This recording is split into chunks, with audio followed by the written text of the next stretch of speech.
Hello everybody! Welcome back to the channel. It has been a long time since the last video. Little over a month now, but rest assured, we are back, and it's fitting that the very first video of the year be of a brand new Minecraft feature for 1.21. So let's go ahead and take a look, shall we? As you guys saw in that little clip at the beginning of the video, there is a brand new block in the game that gives you loot when you open it. This block is the vault. Now the vault is very special for multiple reasons. One, it is what you use the super duper mysterious keys for, which is very fun. Also, it's got a big mouth that opens when you get close to it, so that's fun. But most importantly, it can only be looted once. So when you get near it, you use the key on it, and that activates the opening sequence. Now when it opens, it spits out all kinds of loot for you, and then it seals up, the keyhole closes, and that is it. You, no longer how much you click on it or try to use it, can never again use that vault. But any other player that ever joins your world can, assuming they have the right key. Now the changelog does specifically say the right key in quotations mark, implying that other vaults could be added to other structures in the future, and every single one could have a different key to open it depending on that structure. Now, as you guys know, to get these keys, you just have to defeat all the mobs in a trial spawner, and you might get one. It's a part of that loot table. And the loot table that you see right now coming out of these vaults is 100% temporary. I don't know, they're probably going to leave some of these items in there, but Mojang has stated that this entire loot table is temporary as of right now, and will be changed as development of this update continues. But even with this temporary loot table, you still get some pretty good stuff, and as you saw in that clip from the very beginning of the video, you can even get diamonds and notch apples from it.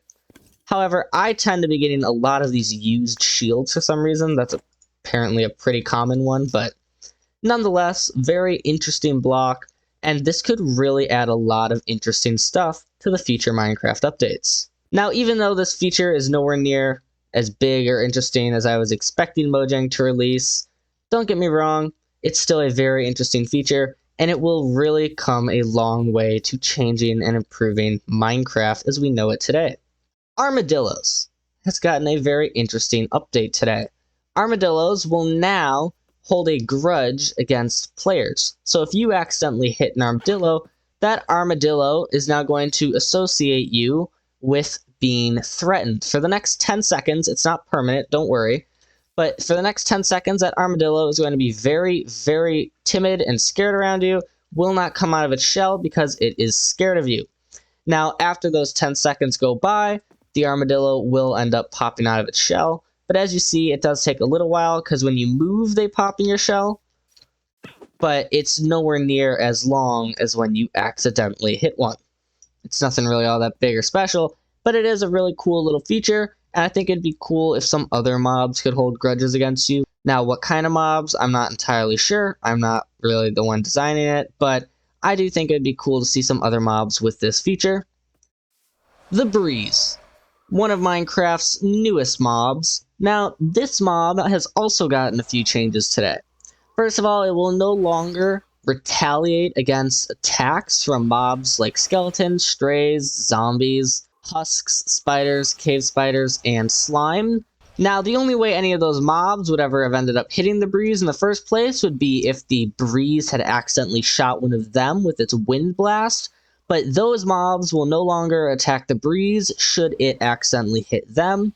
And those mobs, if angry at a Breeze and do hit it for some reason, even though they're no longer supposed to be able to, the Breeze will no longer get mad and retaliate, meaning that your fights inside of trial chambers will no longer end up with the Breeze fighting all of the other mobs for you.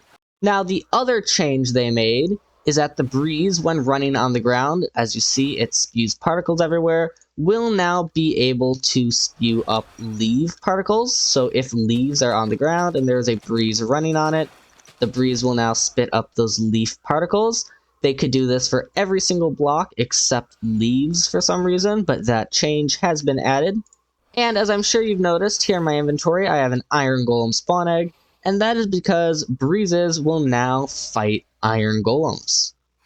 Previously they didn't do this, but now when you spawn in an iron golem, the breezes will go crazy and try to destroy it. How many breezes will it take to defeat an iron golem? Iron golem able to withstand over 20 breezes. Now, if you want me to do a short where I go ahead and test exactly how many it takes to beat an iron golem, let me know down in the comments, and maybe, just maybe, I'll go ahead and put that out there. Anyways, that is going to be it for today's video. Those are the 3 big changes today.